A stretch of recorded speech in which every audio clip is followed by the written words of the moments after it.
visto el programa, Fran?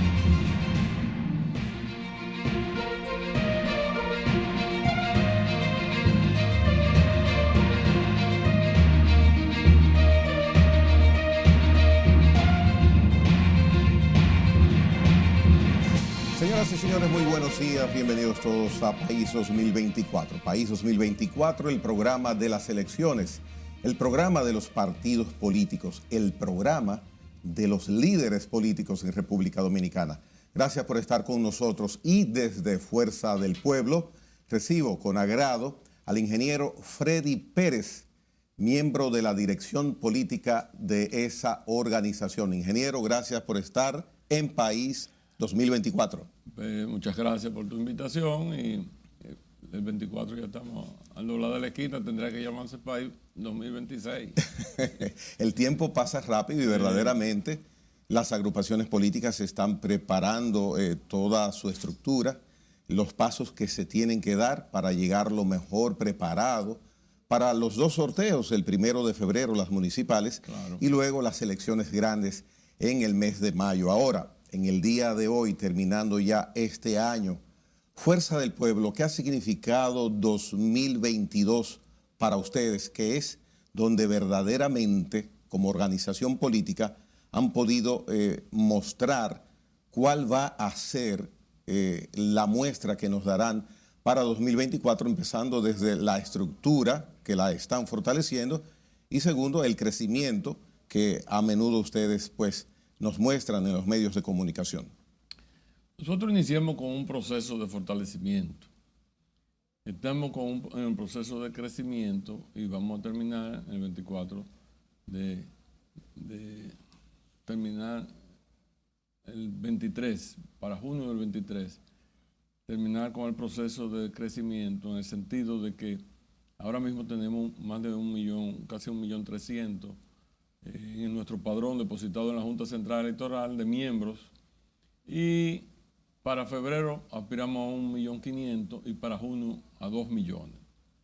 De llegar a los 2 millones, que seguro lo vamos a hacer para el 2023, eso significa en términos electoral cerca de un 40% de los votantes. Esas afiliaciones ustedes las llevan verificadas, ingeniero. Sí, claro. Y además la Junta, cuando tú lo depositas, ellos también lo van, en su momento aleatoriamente ellos verifican, porque es que tú lo depositas. Es un padrón dinámico, o sea que crece cada día. Entonces, con un 40% del electorado, pasaría lo mismo que pasó en el 96.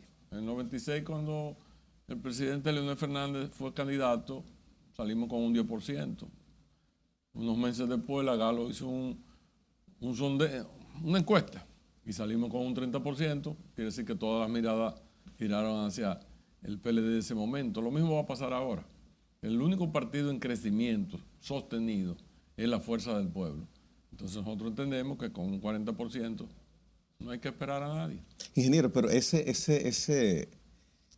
cifra de 40% que usted menciona desde la oposición en crecimiento, porque si bien ustedes han aumentado su membresía, que se reconoce, consta, está a la vista, sí, pero llegar a ese punto de 40%, ¿dónde pone usted al porcentaje que tiene sembrado PRM? Y también inclúyame ahí al PLD, que acaba de hacer una consulta y verdaderamente han salido lo mejor parado posible. Entonces, algunas veces los números de las parcelas políticas, uno los suma, los cuadra y tiene que borrar y ver cómo es que pueden dar. Explíqueme eso. Pues la actividad política es muy dinámica, puede subir, puede bajar, eso es real, eso no hay duda. Pero en este momento, todos los sondeos que hay, que lo saben los partidos, los 3 partidos más importantes del escenario político dominicano, que el presidente Leonel Fernández, el expresidente Leonel Fernández y presidente del partido, ¿no? Y el presidente Abinader están empatados y en muchos de los casos el presidente Abinader está arriba y en otros casos está el presidente Leonel. O sea, y eso es así, ingeniero. Eso es así, eso es real y lo saben. Y además de eso, antiguo partido, pues no tiene una votación importante. ¿Por qué? Bueno, porque sencillamente es muy difícil recuperarse, muy difícil. Y el liderazgo del presidente Leonel Fernández pesa mucho en la sociedad. Y este gobierno, obviamente, en un momento dado en que le ha tocado, vamos a decir, la parte oscura del péndulo a este gobierno. ¿Con referencia a qué? Bueno, a que la pandemia, los gastos que generó la pandemia, al no recibir ayuda tuvimos que endeudarnos. No se critica el endeudamiento, lo que se critica es que, por ejemplo, en este año el gobierno tiene autorizado invertir en gasto de capital, vamos a decir, infraestructura, compra de equipos, de vehículos y otros gastos de infraestructura en general, ¿no? Y apenas se ha gastado unos 30.000 millones de unos 132.000 millones autorizados. Es decir, que como no hay crecimiento, porque si tú no gastas lo que tienes que gastar, no puedes aspirar a decir que está creciendo, al contrario. Entonces, la población tiene un enemigo, y eso es real. Este gobierno tiene el problema de la canasta familiar, de la delincuencia, de una serie de cosas, el problema de la migración. Son factores que afectan a cualquier gobierno del mundo. Entonces, en un presidente, que yo lo considero un hombre decente, pero un empresario con poca sensibilidad social porque nació en cuna de oro. Eso es medio difícil de entender. Yo pienso que él piensa que actúa bien. Y el problema está en que, oye, un huevo a 8 pesos, eso no lo soporta nadie. Entonces, una canasta familiar en incremento, una delincuencia desbordada, medidas que uno se pregunta, bueno, ¿por qué el presidente no puede ser presidente y gobierno al mismo tiempo? El gobierno es el conjunto de funcionarios que acompañan al presidente, pero el presidente es todo. El presidente piche, queche, primera base, así no, es muy difícil gobernar, y más en el problema que acarrea el mundo. El presidente Leonel Fernández en su presidencia le tocó una crisis financiera interna con los bancos, una crisis internacional, la crisis de los commodities, y lo sorteamos. Ingeniero, mire, déjeme retroceder un poquitito. Hay ocasiones, quizás 2 o 3, que precisamente la misma observación, la calificación, yo diría que se estigmatiza por parte de algunos políticos el hecho de que exista figuras que son empresarios en el actual gobierno. Ahora usted menciona el presidente, un empresario. ¿Cuál es el obstáculo? Si es obstáculo, ¿por qué se vuelve una calificación prácticamente de estigma que el presidente sea empresario? No es bueno que un empresario participe en política, no es bueno que un empresario dirija un país. Estados Unidos, por ejemplo, tenemos una muestra muy fehaciente. No, Estados Unidos fue un desastre. Bueno, pero fue presidente. O sea, y quien escoge es la población. Donde quiero caer es, ¿por qué estigmatizar que un empresario llegue a la presidencia de la República? Nosotros nos formamos en la mejor escuela política del país, la del profesor Juan Bosch. Y lo primero que nos decía el profesor Juan Bosch, que el empresario tiene que ser empresario, que el gobierno es el administrador de los bienes del Estado, que el político tiene que ir a las posiciones del Estado por una sola razón, porque en un momento dado el empresario trata de preservar sus intereses. Ya. Entonces, el empresario, el gobierno tiene que propiciar un ambiente favorable al empresariado, porque si el empresario no crece el país. Eso está claro. Podríamos Entonces, no ver... ¿qué necesitamos nosotros? Que el gobierno, como administrador de los bienes del Estado, propicie un ambiente favorable a la inversión y que el empresariado crezca más, porque mientras más impuestos pague, pues mucho mejor. Porque ¿qué fue lo que le pasó a este gobierno? Bueno, que en medio de la pandemia, si tú bajas los ingresos fiscales y aumentas los gastos, hay un déficit lógico. Y si no ayudamos, pues entonces tenemos que buscar prestado. Eso no se le critica. Lo que se le critica es el manejo, que la situación en la que está, en la que realmente yo veo que los funcionarios realmente toman medidas que uno no lo entiende en este país en medio de una situación como que una canasta familiar, una delincuencia desbordada, un empresario, sí,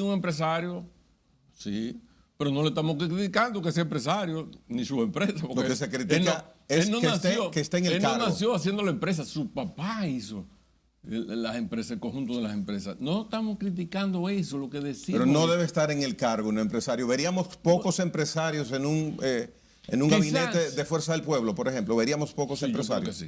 Yo creo que sí. Ya. Sí. No quiere decir que no haya empresarios. Hay posiciones que preferiblemente debe ir un empresario. Nosotros...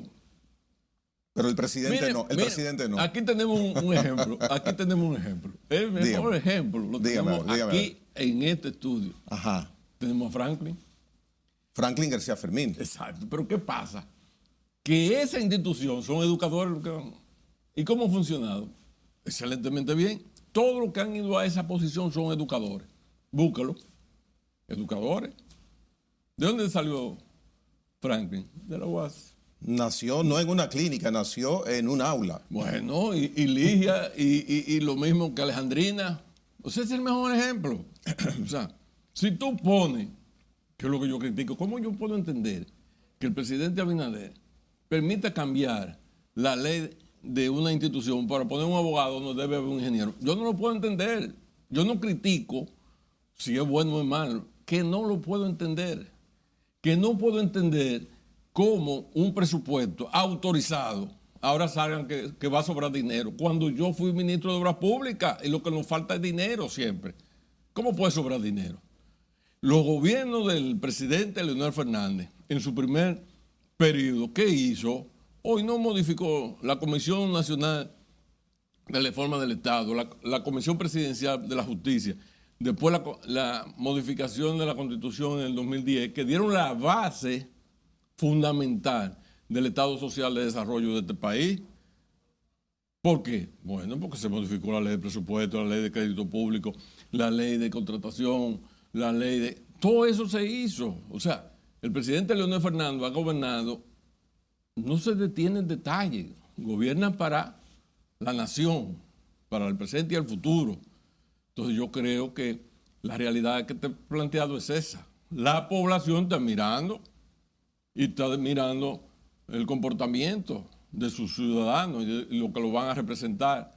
Y que entiende que el hombre de mayor confianza es el presidente Leonel Fernández, ahí están sus hechos. Ya. Por sus hechos lo conoceréis. Mire, ingeniero Freddy Pérez, la pasada semana vimos, y se regó como la pólvora rápido, la pólvora con un fósforo, un hecho que quizás es irrelevante, podría dársele cierta importancia.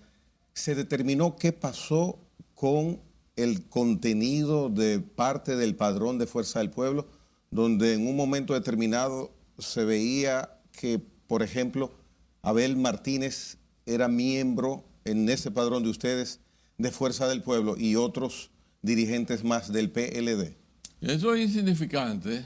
Eso fue una cuestión ahí metida de contrabando para crear una situación, pero ni caso lo hemos hecho, porque eso no es significante. Eso no tiene ningún... Porque se alteró la composición del padrón de ustedes. No puede, cualquier padrón puede. O sea, para eso está la Junta Central Electoral, porque se supone que automáticamente un miembro de cualquier partido pase a la Fuerza del Pueblo ya renunció de su partido. O lo contrario, cualquier miembro de la Fuerza del Pueblo que se inscriba en el PRM ya no hay que mandar carta. Simplemente automáticamente dejó de pertenecer. ¿Quién lo revisará? Bueno, la Junta Central Electoral ha pedido los partidos que deposite su padrón. Se supone que lo va a cruzar. Ya. Puede parecer una situación, pero eso es insignificante, ¿no? No te creas, Gregory. Bien, mire, a mí me ha llamado la atención, porque a diario acá en el programa, pues recibo información pública de todos ustedes, los participantes en País 2024, y ha habido una especie de coincidencia, persistencia en cuanto a al fortalecimiento de la estructura de Fuerza del Pueblo, la estructura electoral, la estructura orgánica que ustedes están trabajando. Me gustaría que sintetice esa parte en la que ustedes tienen mucho interés. Yo soy el secretario de la Secretaría de Asuntos Profesionales y Gremiales de la Fuerza del Pueblo. Nosotros nos estructuramos desde un principio en secretarías. 11 secretarías orgánicas, 34 secretarías temáticas y 11 secretarías relación partido-sociedad, entre las que están nosotros. Está la secretaría que me toca dirigir.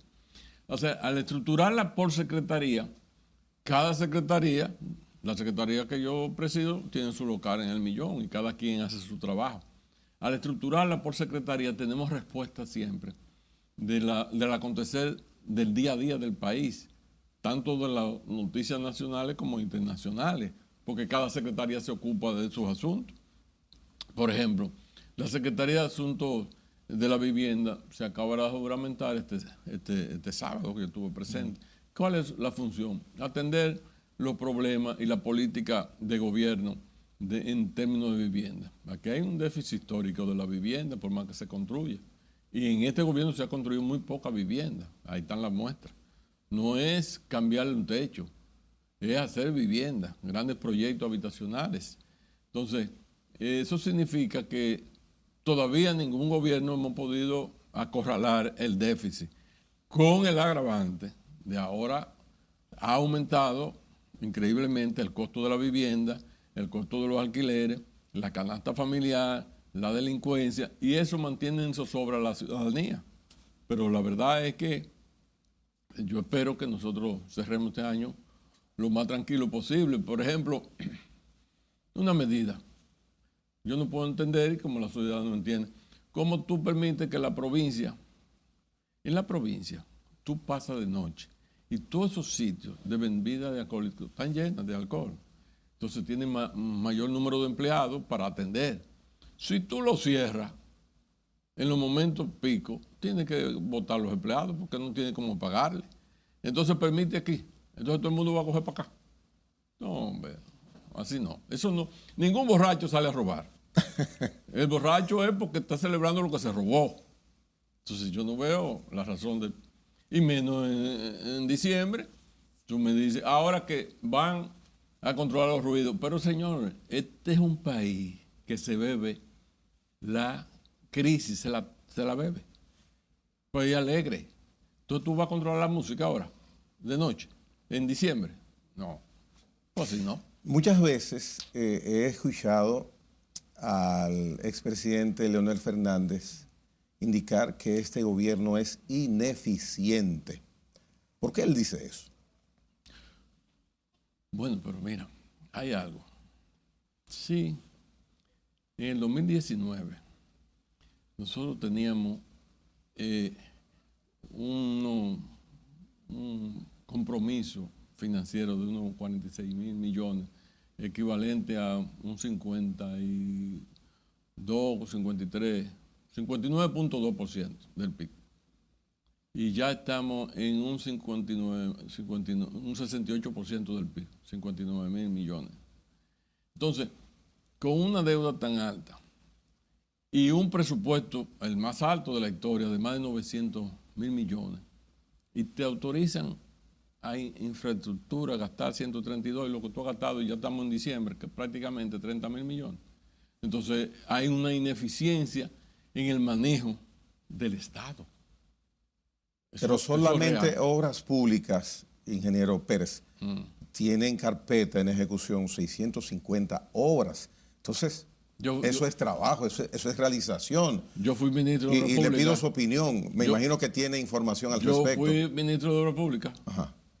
Y cuando tuve la prensa, cuando tuve la televisión, tú sabes que en nuestro país está la región sur, la región este, la región noreste, la región Cibao, ¿no verdad? Norte.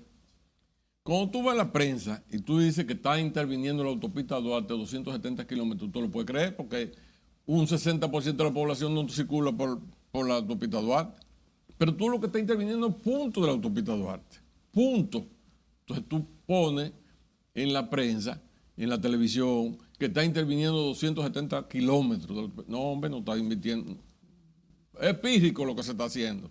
En la autopista, Duarte. Claro que sí. Ingeniero, porque son puntos. El ministro, y voy a hacer aquí Pero yo lo conozco. portavoz. Él ha indicado que la obra que termina en 2023, a final de 2023, ¿Que termina qué? La intervención de la autopista Duarte inicia desde acá, desde el 9, y termina allá después de Santiago. En Montecristi. Ajá. Entonces, ¿cómo va a terminar si se va a terminar el año y no ha terminado 3 o 4 puntos? Punto. Localizado. Yo te lo puedo mencionar. Punto. Entonces, eso no es intervenir la autopista Duarte. ¿Y qué es eso entonces? Intervenir puntos de la autopista Duarte. O sea, problemas de la autopista Duarte puntuales. Ahora, cuando tú dices que estoy interviniendo la autopista Duarte, es la autopista Duarte completa. Hay algo que a mí me gusta de eso que han anunciado. Es coger un carril entero y cerrarlo y dejar, porque hay que reconocer que la autopista Duarte se ha convertido en un camino, en una carretera, no una autopista. Peligrosa por demás. Por demás, peligrosa porque aquí no se respetan Han cerrado muchos cruces que han abierto las empresas. Bueno, lo que pasa es que aquí hay un problema histórico. El que pone un negocio pone un policía acostado y nadie lo quita. O sea, hay una zona, yo viajo mucho a la línea, que oye, tú cada esquina tiene un policía acostado, eso perjudica la circulación, afecta al vehículo. Ingeniero, para eficientizar el tiempo, en sentido general, como ex ministro de Obras Públicas, como testigo igual que yo de lo que se anuncia que se está haciendo, las obras de infraestructura a cargo del Ministerio de Obras Públicas, 650 y tantas obras, ¿usted lo ve o positivo, ve que son pocas obras? Ya critica lo de la autopista Duarte, pero si yo veo circunvalaciones, me llama la atención y veo eso bien. Pero yo te puedo decir que la primera reunión que se da en un nuevo gobierno se da en enero, porque tú recibes el gobierno en agosto. Correcto. Yo presento el presupuesto de obras públicas en mi gestión y los ministros protestaron y no, espérense. Yo estoy presentando aquí 4 periodos de gobierno. Óigame bien, hice el estudio en esos meses para 4 periodos de gobierno. Pero lo pongo claro, esta gestión es en estos 4 años, se gastará esto en los próximos 4 años. O sea, eso es planificar. Pero si tú lo que atiendes son cosas puntuales, tú no puedes decir, y muchas de las cosas ya estaban.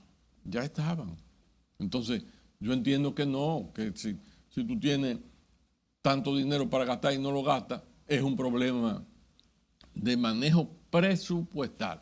Ya, bien. Nos quedan unos minutos de programa. Me gustaría, ya al final, que usted me dijera, 2023, ¿qué podemos esperar de Fuerza del Pueblo? 2023 se convertirá en el principal partido de oposición, que lo es actualmente, pero se va a solidificar como partido de oposición. Y el 2023 representa para nosotros en que el presidente Leonel Fernández, como candidato de la Fuerza del Pueblo, estará en la primera posición y se mantendrá hasta el día de las elecciones. ¿Alianza a la vista con partidos grandes podrían ustedes hacer? Bueno, partidos grandes hay pocos. Sí, pero en política no se descarta nada. Nosotros no estamos trabajando para la alianza, nosotros estamos trabajando para nuestro crecimiento, pero no se descarta absolutamente nada, con ninguno. Algunas veces acá en el programa, por ejemplo, está usted y enfrente está para participar también un miembro del PLD, y cuando terminan y vamos a comerciales se dicen primos. Pero no, mira, yo tuve 46, casi 47 años ahí, yo no puedo tener una posición radical, pero no la tengo yo con la oposición, con nadie, porque es que la política no es para matarse, es para entenderse, es una razón social de dirigir una nación. Por tanto, la idea es tratar que el gobierno de turno consense lo más posible en medidas que son de corte nacional e importantes. De eso se trata. O sea, tú tienes la oposición, pero no quiere decir que sea radical, tú tienes que tener una oposición moderada. La moderación en política es fundamental. Es importante, eso que usted acaba de mencionar. Es importante. Es fundamental. Le espero en 2023 a principio, ingeniero, por acá, por País 2024. Gracias por la invitación. Cómo no, siempre a la orden.